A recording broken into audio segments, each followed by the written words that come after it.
Привет, меня зовут Настя, я уже 10 лет работаю фитнес-тренером, и все 10 лет я встречаюсь с вопросом, как похудеть. Поэтому сегодня я для вас записываю видео 5 важных советов для худеющих. Начнем. Первое, с чего мы начнем, это то, что важно есть еду. Обязательно нужно съедать и белки, и жиры, и углеводы. Не убирать из своего рациона углеводы, не убирать из своего рациона жиры, оставляя только, например, белки.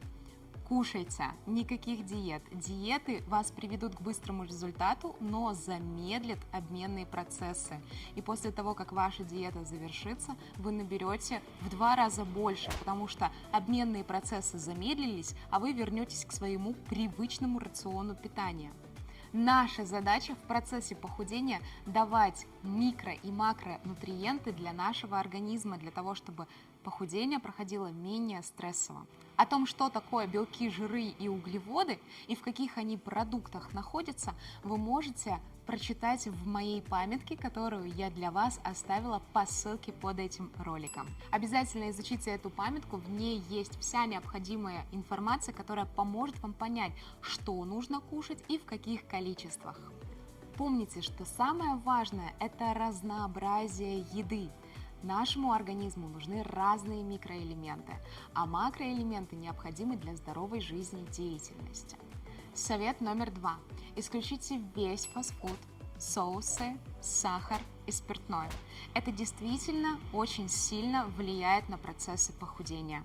Например, вместо карбонары можно скушать просто макароны цельнозерновые с обычной курицей, без добавления бекона или сливочных соусов. Например, в сравнении бургера и полноценный прием пищи, бургер будет нести больше значительно калорий, но эти калории будут абсолютно бесполезными, чем полноценный прием пищи, в нем будут содержаться и белки, и жиры, и углеводы, а также микронутриенты, это витамины и минералы, необходимые для здорового существования. Именно они будут давать вам энергию, позитивный настрой на достижение ваших целей.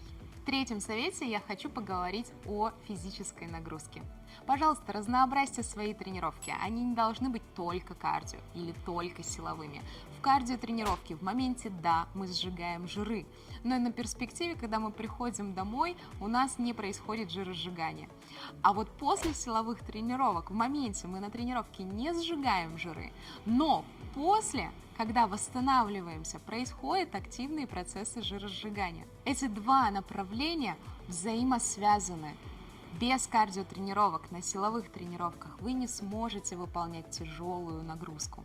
Без силовых тренировок вы не будете укреплять мышцы, которые даже в состоянии покоя, когда мы поддерживаем себя в ровной позиции, сидя или стоя, сжигают наши калории, а значит сжигают подкожный жир.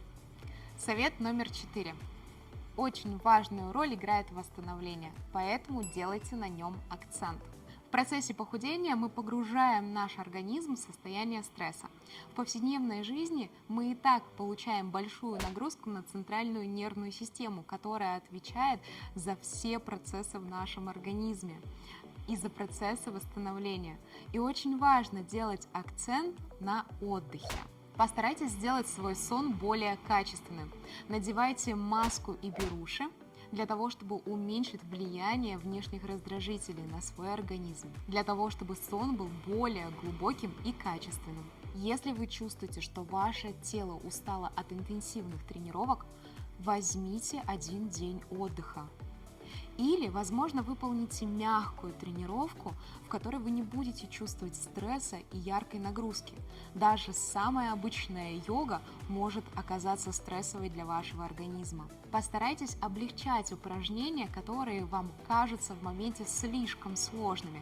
Когда вы выполняете со мной тренировку под видео, либо можно просто остановиться и отдохнуть, либо попробовать как-то видоизменить упражнение, чтобы оно ощущалось более мягким и менее стрессовым. Именно когда мы восстанавливаемся, лучше происходят обменные процессы. А обменные процессы – это и процессы жиросжигания тоже. 5-й совет – пейте воду. Я знаю, что вы слышали этот совет неоднократно, Вода действительно важна для нашего организма. Наше тело состоит на 70% из воды. Вода участвует во всех процессах метаболизма. Она очень нужна и важна для нашего организма, в особенности для более быстрого и качественного похудения. Выпивайте стакан воды утром после пробуждения, выпивайте стакан воды между приемами пищи, в особенности, когда вам кажется, что вы ощущаете чувство голода либо аппетита, выпивайте стакан воды, и тогда вы точно поймете, голодны вы или это была просто жажда. И напоследок я хочу сказать, станьте более активными. Постарайтесь изменить свое мышление. Постарайтесь думать о том, что вы энергичны и активны. Начните делать зарядку по утрам вместе со мной по моим видеороликам. Либо выполняйте вечером легкую, мягкую растяжку перед сном. А может быть, вы решите заменить 2 своих тяжелые, интенсивные тренировки на неделе на большее количество, на более мягких и спокойных тренировок, например, 5-6 тренировок в неделю по 15-20 минут. Мои экспресс-тренировки вам помогут достичь результата. Вы точно справитесь с этой задачей, если постараетесь поменять свое мышление, если в приоритет поставите свою цель. В приоритет поставите себя, свое здоровье и свою красоту. Старайтесь к своей цели подойти с оптимизмом. Постарайтесь поменять свое мышление кардинально, и именно благодаря этому ваше изменение вашего организма и образа жизни останется на протяжении длительного периода времени, а может быть и на всю жизнь. Обязательно подпишитесь на мои социальные сети, Telegram и Instagram. Там я делюсь полезной информацией об активном образе жизни. И подпишись на этот YouTube-канал. Давай тренироваться вместе. До скорой встречи в новых видео. Пока-пока.